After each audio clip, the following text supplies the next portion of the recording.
안녕하세요. 전기기능사 필기시험. 정말 양도 많고 좀 복잡하고 그래서 혼자 공부하시면서 이거 어떻게 해야 하나? 막막하실 때 많으시죠? 네, 특히 그 회로 이론 파트가 용어도 좀 낯설고 공식도 워낙 많다 보니까요. 맞아요. 어디서부터 잡아야 할지 좀 감이 안 온다. 이런 분들 많으신 것 같아요.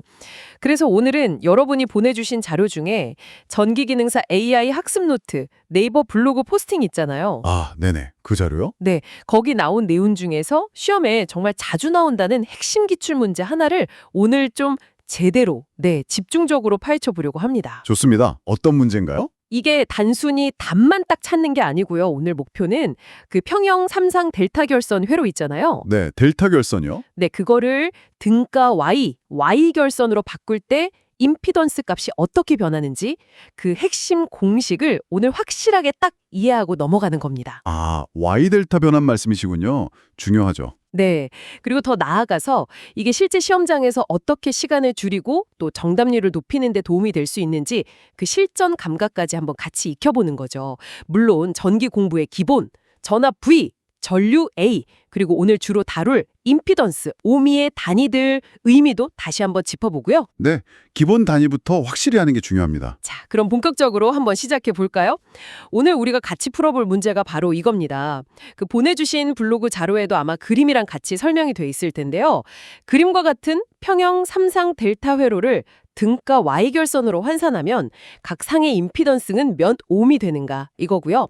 단서로 각 상의 임피던스 Z가 12옴이라고 주어졌어요. 네, 12옴이군요. 보기는 1번 48옴, 2번 36옴, 3번 4옴, 4번 3옴 이렇게 4개가 있네요. 문제를 딱 보면 어떤 부분부터 좀 봐야 할까요? 일단 문제에서 가장 중요한 키워드를 먼저 찾아야겠죠. 네, 제 생각에는 평형 삼상 이게 먼저 눈에 띄고요. 그리고 델타 회로를 등가 Y결선으로 환산 이 부분이 중요한 것 같아요. 맞습니다. 그리고 구체적인 값 Z는 12옴도 주어졌고요. 그렇죠. 그러니까 델타 결선일 때 각상 임피던스가 12옴인데 이걸 똑같은 전기적 특성을 갖는 Y 결선으로 바꾸면 각상 임피던스가 몇 옴이 되냐 이걸 묻는 거네요. 정확합니다. 네, 이 문제가 바로 전기기능사 시험 회로 이론 파트에서 정말 중요한 개념인 Y-델타 변환을 다루는 거예요. 특히 평형 삼상이라는 조건이 딱 붙으면 이게 문제가 훨씬 수월해지거든요. 평형이요? 그게 어떤 의미죠? 여기서 평형이라는 거는요. 삼상 교류 회로에서 각상의 전압이나 전류 크기가 똑같고 위상차는 딱 120도로 일정한 상태를 말해요. 임피던스 관점에서 보면 델타 결선의 각 편 또는 Y 결선의 각 상에 연결된 임피던스 크기나 특성, 그러니까 저항이나 리액턴스 성분이 전부 동일하다는 뜻입니다. 다 똑같다는 거군요. Z 이렇게. 그렇죠. 이 문제에서는 그 값이 Z는 12옴으로 주어진 거고요. 아마 블로그 자료 회로도 보시면 델타 모양 각 편에 똑같이 Z라고 표시된 거 보실 수 있을 거예요. 네, 맞아요. Z라고 써 있네요. 자, 그럼 이제 델타 결선을 등가 Y 결선으로 변환하는 일반적인 방법, 이걸 잠깐 생각해 볼 필요가 있어요. 원래는 각 상 임피던스가 다른 비평형 상태일 때는 변환 공식이 조금 더 복잡해요. 그런가요? 네. 예를 들어 델타 결선을 꼭지점을 ABC라고 하고 각 편 임피던스를 ZAB, ZBC, ZCA라고 할 때요. 이걸 등가 Y 결선, 그러니까 중성점 N이랑 연결된 ZA, ZB, ZC로 바꾼다고 생각해보죠. 네네. 그러면 Y결선의 한상 임피던스, 예를 들어 ZA는요. 자기랑 연결된 델타 임피던스 2개 있죠. ZCA랑 ZAB. 이 2개를 곱한 값을 델타 임피던스 3개 전부 더한 값, ZAB 플러스 ZBC 플러스 ZCA로 나눠서 계산해요. 와, 곱하고 더하고 나누고. 그렇죠. ZA는 ZAB 플러스 ZBC 플러스 ZCA분의 ZAB, ZCA 이런 형태가 되는 거죠. ZB, ZC도 다 비슷하게 계산해야 하고요. 원래 공식은 생각보다 복잡하네요. 만약에 Z값이 다 달랐으면 이거 계산이 꽤 번거로웠겠는데요? 맞습니다. 비평형 회로 해석은 확실히 계산 단계가 더 많죠. 그런데 여기서 진짜 재밌는 점은 이 문제가 평형 삼상이라는 조건을 딱 달고 있다는 거예요. 즉 ZAB 이꼴 ZBC 이꼴 ZCA 이꼴 Z 인 아주 특별한 경우라는 거죠. 네네. 이 조건이 딱 주어지면 방금 말씀드린 그 복잡한 일반 공식이 정말 놀랄 만큼 간단해져요. 왜 그런지 잠깐 볼까요? 네, 궁금해요. 아까 ZA는 ZAB 플러스 ZBC 플러스 ZCA분의 ZAB, ZCA라고 했잖아요. 네. 평형 상태에서는 ZAB도 Z, ZBC도 Z, ZCA도 Z니까 이 값을 그대로 넣어보면요. ZA는 Z 곱하기 Z분의 Z 곱하기 Z 더하기 Z 더하기 Z 이렇게 되죠. 아, 분자는 Z제곱, 분모는 3Z. 그렇죠. 그래서 ZA는 Z제곱 3Z가 되고 여기서 Z 하나가 약분되면서 결국 ZA는 3분의 Z라는 아주 간단한 결과가 나와요. 와, 3분의 Z. 3가 되고요. 아하. 바로 이 내용을 그 전기 기능사 AI 학습 노트 블로그 포스팅에서도 아주 명확하게 설명하고 있는 거예요. 평형 3상 델타 회로의 각 상 임피던스를 Z 델타, 이 문제에서는 Z는 12옴이죠. 그리고 등가 변환된 Y 회로의 각상 임피던스를 ZY라고 할 때 그 관계는 바로 ZY는 Z 델타 3이 되는 겁니다. 이야. 즉, 평형 상태에서는 델타 임피던스를 그냥 3으로 나누기만 하면 등가 Y 임피던스가 바로 나온다는 거죠. 와, 그렇군요.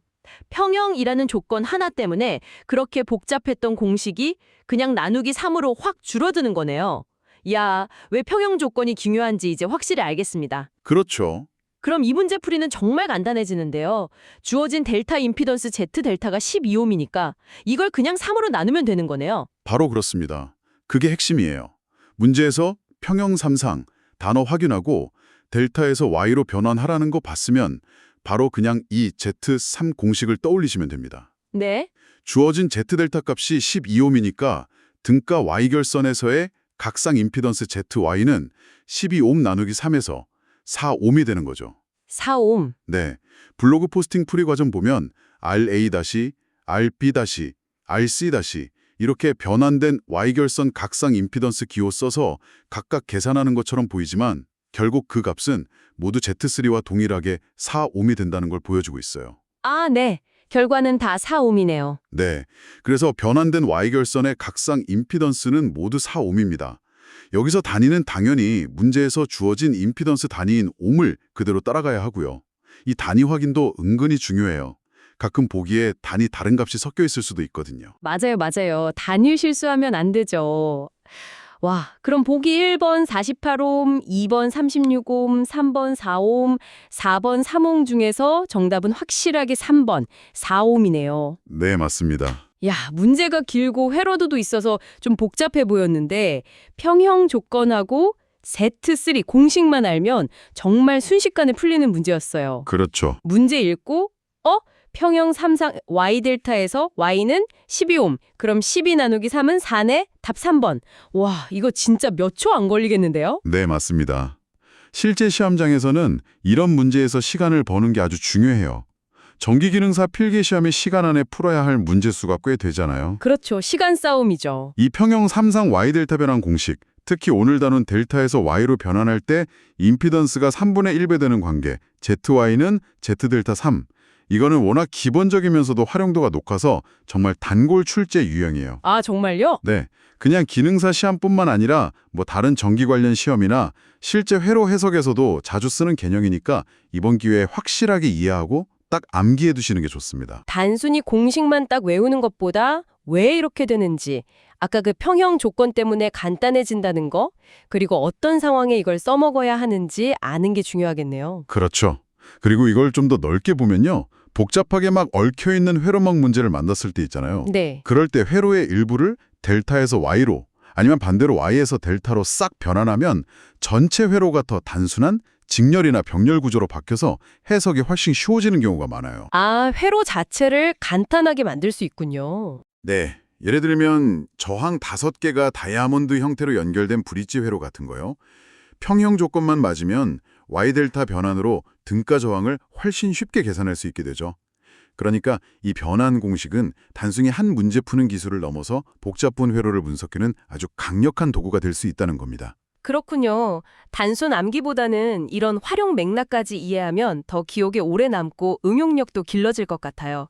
하긴 전기 공부라는 게 결국 전압 V, 전류 A, 저항이나 임피던스 옴 이 사이의 관계를 이해하는 과정인데 이런 변환을 통해서 회로의 등가 임피던스를 구한 능력이 필수적이겠네요. 맞습니다.